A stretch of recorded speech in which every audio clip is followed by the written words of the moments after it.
This evening I'm going to be making a presentation entitled The Future of the Oil and Gas Industry, and it's very much a presentation in two halves.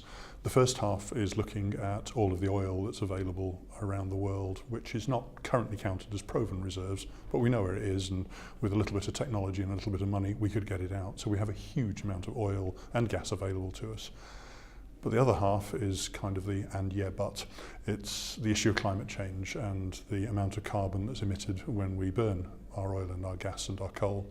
And right now we've probably got less than 20 years before we will breach the 2 degrees C temperature limit that most scientists agree is the limit that we can tolerate without really causing problems on Earth.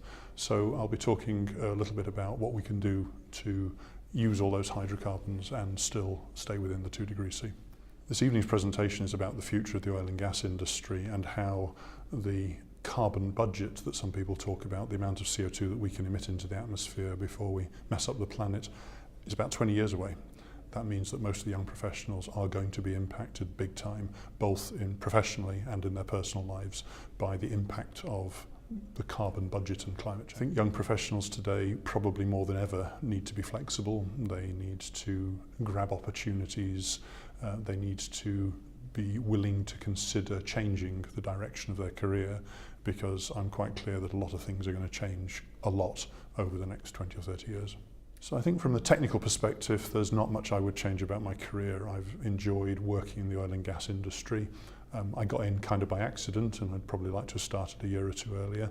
Probably the biggest thing that I would change is to have done something business-wise by myself, being an entrepreneur much earlier in my career.